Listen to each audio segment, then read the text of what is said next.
130 करोड़ से ज्यादा जमीन पर मुसलमान मौजूद हैं। 57 मुमालिक मुसलमानों के हवाले किए हुकूमत करने के लिए। इन सब के बावजूद 1 इंच जमीन ऐसी नहीं है आज जहां पर अल्लाह की हुकूमत कायम है। यह कितने अफसोस की बात है कि जिसकी कायनात है, जिसकी सारी जमीन है, जिसकी सारी मिल्कियत है, हर मखलूक सिवाय जिन्हों इंसान के जिसको अल्लाह ने कुछ इख्तियार दिया कुछ देर के लिए, ये आपे से बाहर हो गए और अल्लाह की इस मिल्कियत को नाजायज इस्तेमाल किया, अल्लाह को भूल कर इस्तेमाल कर रहे हैं। और बड़े ही शर्म की बात यह है कि मुसलमान इतने बेपरवाह और लापरवाह हो गए कि खुद मुसलमानों को इस बात की परवाह नहीं रही कि अल्लाह की जमीन पर अल्लाह की हुकूमत नाफिज हो, अल्लाह का कानून नाफिज हो, अल्लाह का हुक्म इस जमीन पर चले हर मुआमले में।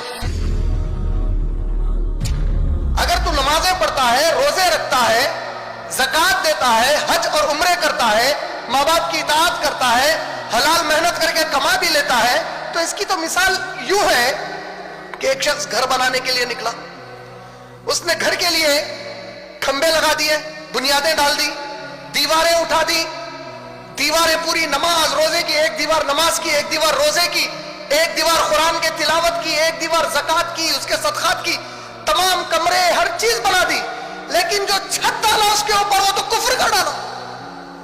तू जिसके तहत जिंदगी गुजार रहा, ये सब इबादतें करने के बावजूद ये तो तेरे ऊपर कुफ्र का छत है।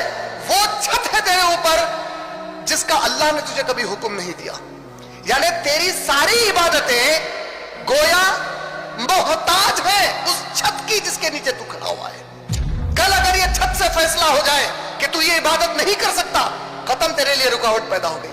तूने तो कभी जिंदगी में तसव्वुर ही नहीं किया कि मेरे जीते जी एक मुसलमान के होते हुए अल्लाह की जमीन पर अल्लाह की हुकूमत कायम की जाए। The purpose of life.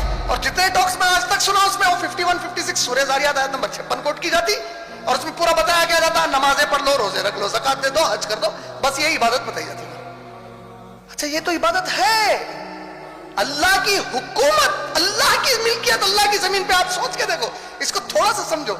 एक जाती घर आप खरीदे, आपका घर, और हुकूमत वहां पे आपके नौकर की चल रही। आप अंदर आ रहे तो उन्हें बोल रहा आप अंदर का साल, 2 कौड़ी का नौकर, उन्हें आपको समझा रहा वहां जूता उतारो, ये टाइम पे आ जाना घर में, आप यही खाना खाना, ऐसी कपड़े पहनना, ये दीवार को ये पेंट नहीं करना। क्या करते आप? सोचो, अल्लाह की जमीन।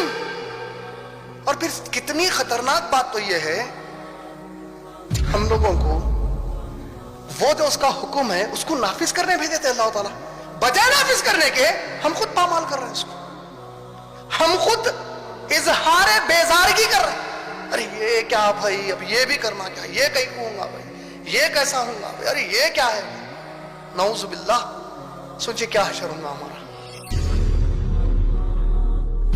किसी को पैसा देकर आजमाया गया, किसी को गरीब रखकर आजमाया गया, किसी को ईमान की दौलत देकर आजमाया जा रहा, किसी को कुफ्र में रख के आजमाया जा रहा। ईमान की दौलत वाले को क्या आजमाया जा रहा कि इन्हें इताअत में उतरकर जो कुफ्र में है उन तक ये ईमान की रोशनी पहुंचाता या नहीं पहुंचाता। और उसको क्या आजमाया जा रहा, जब उसके पास ये रोशनी पहुंची उन्हें इस रोशनी को कबूल करता या छोड़ देता।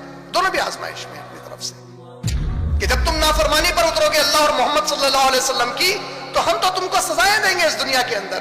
तो उसको भी शायर ने बड़े प्यारे अंदाज में कहा, किस तरफ जाऊं, किस तरफ जाऊं, हालात इतने बुरे हो चुके हैं अब, किस तरफ जाऊं, किधर देखूं, किसको आवाज दूं, किस तरफ जाऊं, किधर देखूं, किसको आवाज दूं। ऐ हुजूम नामुरादी, दिल बड़ा घबराए हुए है। ऐ हुजूम नामुरादी, हुजूम नामुरादी, मुसलमानों का पूरा हुजूम आज नामुराद हो गया, उसको समझ में नहीं आ रहा। जब अल्लाह को छोड़ दिया तो अल्लाह ने ऐसे हालात पैदा कर दिए कि जब अब चीख मार मार कर अल्लाह को पुकार रहा है तो अल्लाह की मदद हम तक नहीं आ रही है।